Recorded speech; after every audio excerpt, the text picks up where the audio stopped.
Jenner diode as a voltage regulator.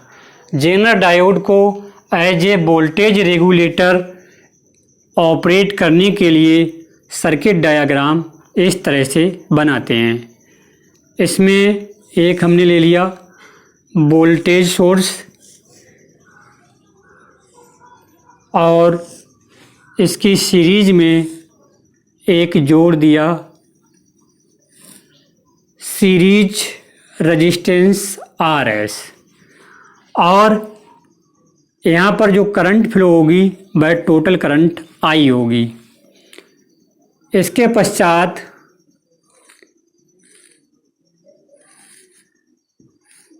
Load resistance RL लेते हैं, जिस पर आउटपुट की फॉर्म में हमें कांस्टेंट वोल्टेज प्राप्त होता है, और इस लोड रेजिस्टेंस के पैरेलल में एक जेनर डायोड को कनेक्ट कर देते हैं।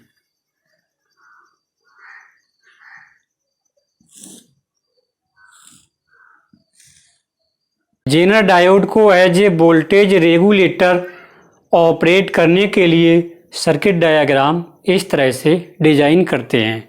इसके लिए हम जेनर डायोड को लोड RL के पैरेलल में कनेक्ट करते हैं और इस पर रिवर्स बायसिंग अप्लाई करने के लिए इसके N टाइप को वोल्टेज सोर्स के पॉजिटिव टर्मिनल से तथा P टाइप को वोल्टेज सोर्स के नेगेटिव टर्मिनल से कनेक्ट कर देते हैं, जिससे डायोड रिवर्स बायसिंग में कनेक्ट हो जाता है।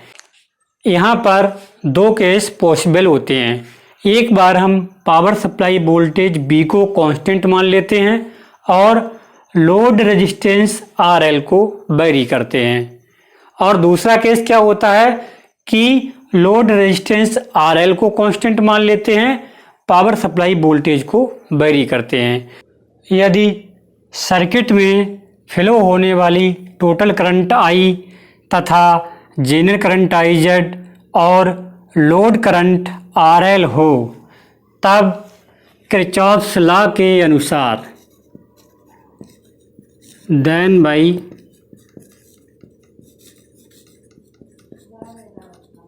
Kirchhoff's law I equal to IZ plus IL equation number 1 and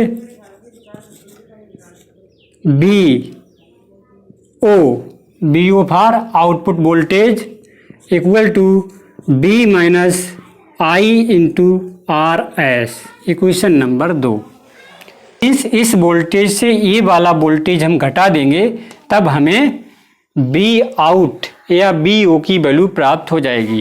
and in terms of load resistance RL the output voltage can be written as IL into RL equation number 3। क्योंकि अगर हम direct find out करना चाहें output voltage के लिए, तो वो BO equal to IL RL के बराबर होगा, B इक्वल टू IR के according. Case first, when power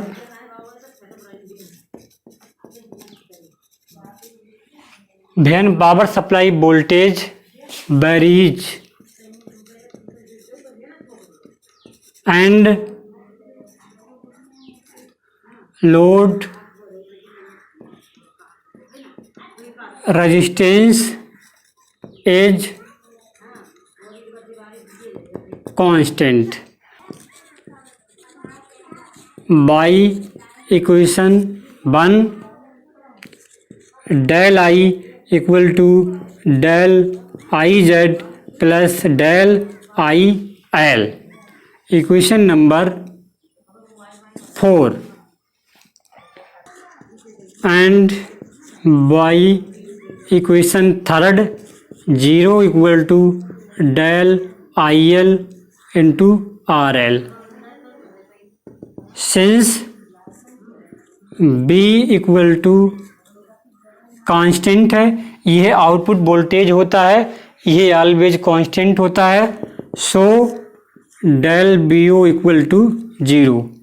भाई हमने यहाँ पे डायरेक्ट 0 राइट कर दिया। और यहाँ से हम राइट कर सकते हैं del I L equal to 0। Putting this value in equation 4 then we get del I equal to del I Z.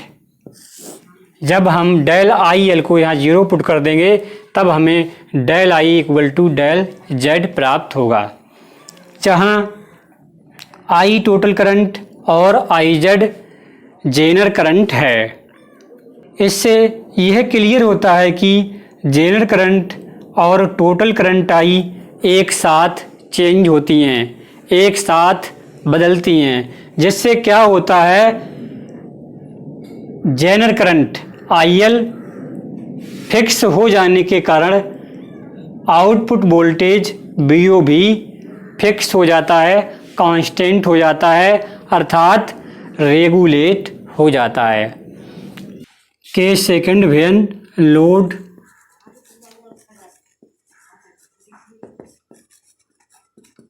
Resistance R L varies and power supply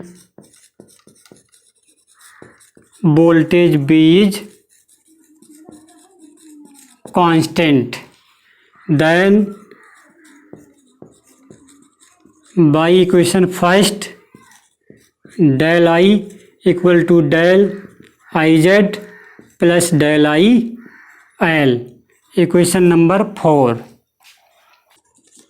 and by equation 2 we can write del BO equal to del B minus del I into RS. Since BO and B are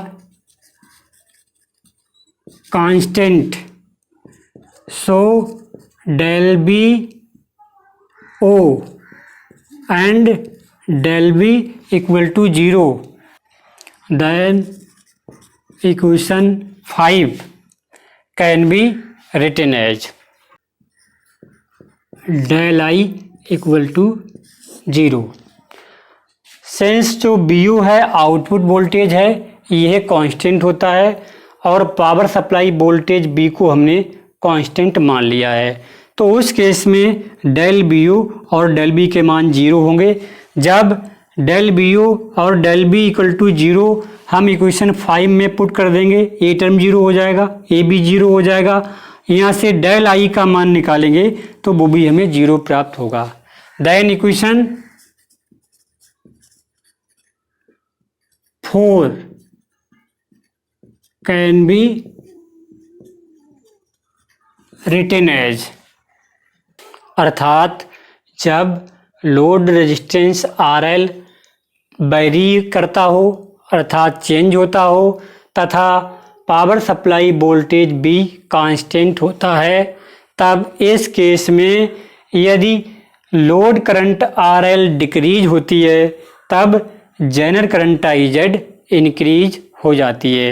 अर्थात जिस मात्रा में load current decrease होती है उसी मात्रा में Jenner current increase हो जाती है, जिसके कारण क्या होता है फाइनली आउटपुट वोल्टेज कांस्टेंट हो जाता है, आउटपुट वोल्टेज रेगुलेट हो जाता है, क्योंकि लोड करंट डिक्रीज होने पर जेनर करंट बढ़ जाती है, जिससे हमारा आउटपुट वोल्टेज फिक्स हो जाता है। इस तरह से zener diode as a voltage regulator की तरह बिहेव करता है।